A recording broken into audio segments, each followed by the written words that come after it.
Co powiecie na grę, w której podbijemy nieznane lądy, będziemy zgarniać tam surowce, zbudujemy osady, a do tego wszystkiego możemy między sobą handlować? Brzmi nieźle. Fajnie będzie coś popodbijać. Ojej, uwielbiam budowanie i handlowanie. Co to będzie za gra? No, to moi drodzy, ruszamy na Katan.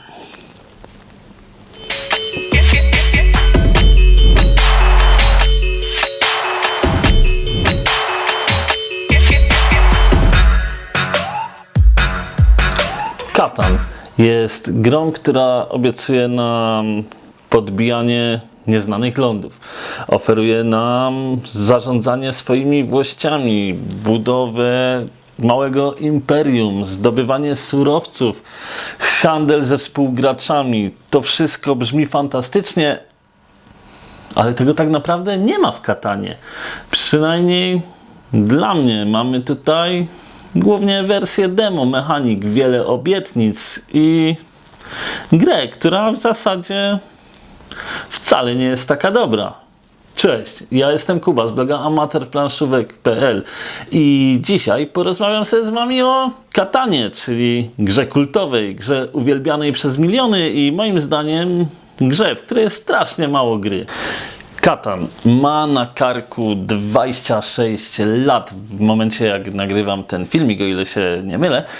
I to jest naprawdę pozycja kultowa. Gra znana na całym świecie. Kogo nie spytacie, to zna Katan, nawet jak się za bardzo nie interesuje wszystkimi współczesnymi grami planszowymi.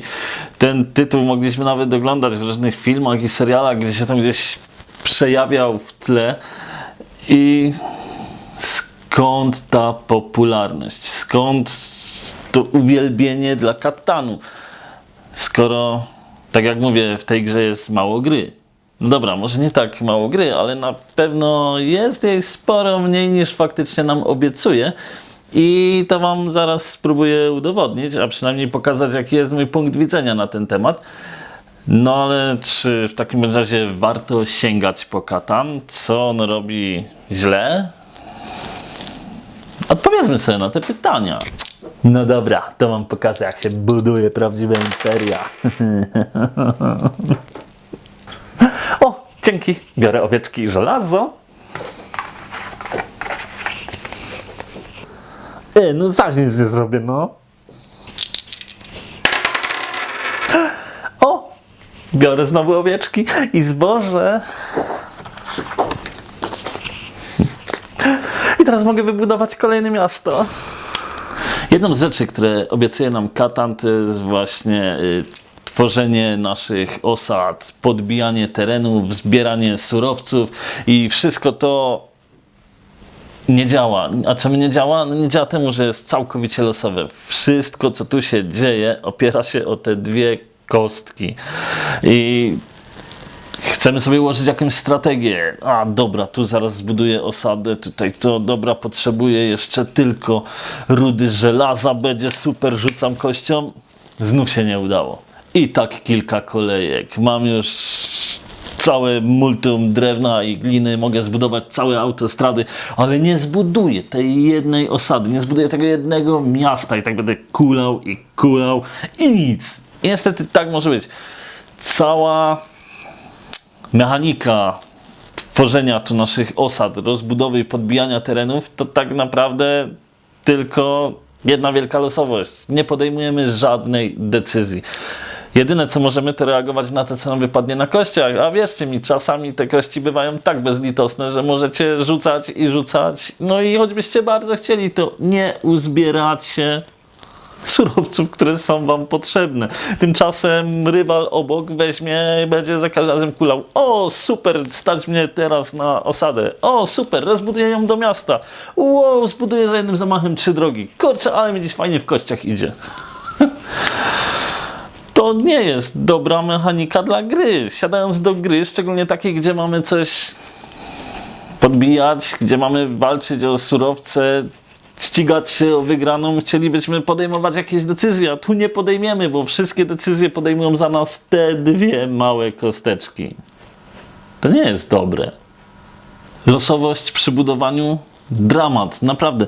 Są inne gry dla początkujących, które jeżeli byście chcieli sobie faktycznie coś potworzyć, pobudować, poogarniać, mieć swoje małe imperium, to sięgnijcie po nie. One też nie mają bardzo trudnych zasad, a naprawdę dają dużo zabawy. Jakie to są gry? No na przykład Osadnicy, Narodziny Imperium. Tutaj będziecie sobie tworzyli krok po kroku swoje malutkie imperium. Będziecie rozwijali budynki, które wam będą dawały dodatkowe surowce i to od was będzie zależało, w jaką stronę pójdziecie, co stworzycie i co wam przyjdzie przy kolejnej produkcji. A jak nie coś takiego, to może 7 cudów świata.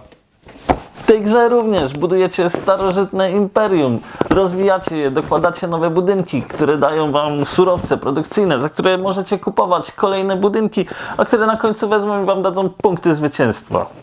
Proszę bardzo, żadnych kości, żadnej losowości, o wszystkim decydujecie wy.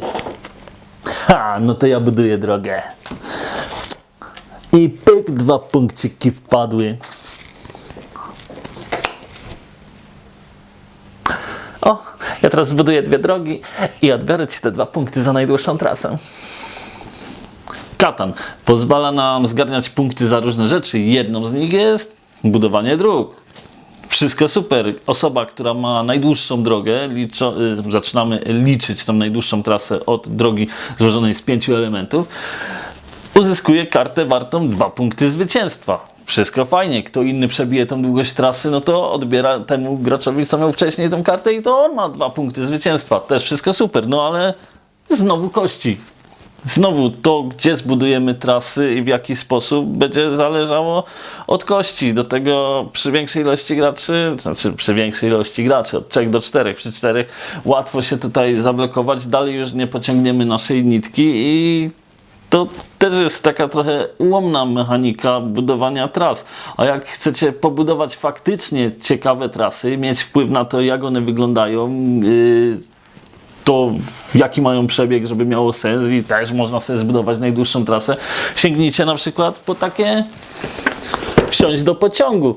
Tu losowość jest naprawdę minimalna i ogranicza się do tego, że różne karty padają nam, że tak powiem, do sklepu i możemy je dociągnąć, ale zawsze mamy duży wybór, zawsze możemy pójść w różne kierunki. Jeżeli nam ktoś zablokuje trasę, możemy dzięki dworcom puścić tamtędy swoją linię, zrealizować połączenie. Lubicie budować wszelkiego rodzaju drogi? Zacznijcie od tego, wsiąść do pociągu. Na pewno będzie ciekawiej niż w takim katanie, ponieważ w takim katanie to kości zadecydują, czy będziecie mogli zbudować, czy nie będziecie mogli zbudować. No nie, znowu nic. Ej, rzucam już tymi kośćmi pół godziny i dalej nie mogę zbudować swojej osady. Masakra jakaś. Tak się nie da grać. Ja muszę rzucać dalej, a wy jeżeli chcecie mi poprawić humor, to możecie zawsze kliknąć czerwony przycisk subskrybuj na dole, jeżeli tego nie zrobiliście. Mi to da motywację, żeby tworzyć kolejne fajne, ciekawe, zabawne, a może i denerwujące materiały. No a do tego kliknijcie sobie dzwoneczek, to będziecie zawsze na bieżąco z moimi treściami. A jeżeli podobał wam się ten film, to dajcie łapkę w górę. Dzięki wielkie, a ja kulam dalej, nie? Ej, mógł ktoś z was nazwać owieczkę? Nie. Ej, no przecież wiem, że masz owieczki. Nazbyć cię to nie. No proszę, daj mi owieczkę, dam ci za to glinę. Nie chcę gliny. No to może weźmiesz 2 gliny. Nie chcę gliny. No to może dam ci 5 glin i może się jeszcze jakoś dogadamy, co na pewno coś się znajdzie. Nie masz szans, nie dam ci owcy, wygrasz przecież. No ale ja cię tak strasznie ślicznie proszę. Handel w katanie. To kpina. Nie, naprawdę. Handel tu jest kpiną. Jedna z największych zalet katanu, jak to często jest podkreślane, to jest to, że możemy między sobą handlować, możemy się licytować, a dam ci to za ten surowiec tutaj, to naprawdę mogą tu takie ekonomie wejść w życie, że rany boskie, tylko że nie, bo to nie ma sensu. Generalnie widzieliście, jak się zbiera surowce, a zbierając w ten sposób surowce, oznacza to, że ten, który nam brakuje, to zawsze nas popchnie bliżej zwycięstwa. Więc jako gracz rywalizujący o to zwycięstwo, dlaczego miałbym oddawać jakiś surowiec rywalowi? Bardzo rzadko się trafi tak, że no dobra, akurat to, co on mi oferuje, to mi idealnie siądzie po to, żeby wystrzelić do przodu z punktami, ale jeżeli tak naprawdę mamy już końcówkę gry, wiemy, że tu gracze mają po te 7-8 punktów i dosłownie jedna karta może całkowicie pozbawić nas zwycięstwa i dać go rywalowi, to nie będziemy handlować. To on może wyskakiwać tam z czego tylko chce, może przynieść nam 4-paka, zgrzewkę czekolady, nie wiem, no i tak nie oddamy karty, jeżeli chcemy wygrać, bo wiemy, że jeżeli my ją oddamy, to on za chwilę nam weźmie, wyłoży ostatnie miasto, zgarnie punkcik, nie wiem, pociągnie najdłuższą drogę. No nie, handel tu zwyczajnie nie ma sensu. Może gdzieś w połowie rozgrywki trochę i pod warunkiem, że wszyscy gracze mają taką żyłkę handlarzy i lubią się potargować, bo tak to najczęściej to wygląda, dasz mi tam, nie wiem, jedno zboże za 2 owce, a dobra. Co gorzej, czasami dasz mi zboże za owce, a dobra. Bez sensu. Naprawdę. Jak chcecie grę, w której się możecie policytować i pohandlować, to no, na pewno to nie będzie Katan.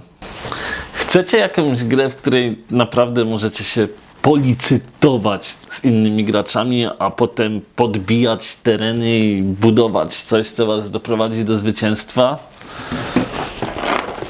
Sięgnijcie po Cyklady. Tutaj każdą turę rozpoczynamy od dzikiej licytacji o przychylność bóstw, bo to te bóstwa dadzą nam akcje, które pozwolą nam podbijać kolejne wyspy, walczyć na morzach, budować budowle na wyspach, no i wygrać. To będzie dużo ciekawsze i wcale nie takie trudne niż Katan. Ale czyli co, że to zła gra jest? No to czemu my to w ogóle gramy, co? I co, Katan jest naprawdę tak złą grą, a wszyscy ci ludzie, co w niego grają, to są ślepi na te wady? Myślę, że nie.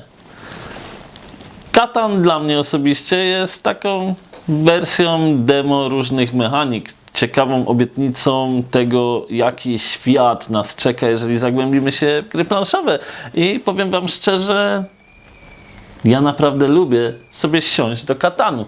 Lubię w niego zagrać, ale się nie oszukuję. To jest tylko tło dla spotkania towarzyskiego. Tutaj większość rzeczy robią za nas kości. Rzucamy i tylko robimy to, co nam wypadło i na co nam pozwolą, więc tak naprawdę nie musimy tu wcale dużo kombinować. Wiem, pewnie są osoby, które się ze mną nie zgodzą, które mają opracowane całe strategie, taktyki, wszystko co, gdzie, jak, kiedy, ale ja tego nie widzę. Dla mnie Katan jest zwykłym uzupełnieniem spotkania towarzyskiego. Jak mamy miejsce na stole, można go wyłożyć, a przy tym sobie wesoło pogadać o różnych rzeczach. On fajnie się sprawdza, jeżeli z kimś się dłużej nie widzieliśmy, mamy masę tematów, a mimo wszystko chcielibyśmy zagrać w grę.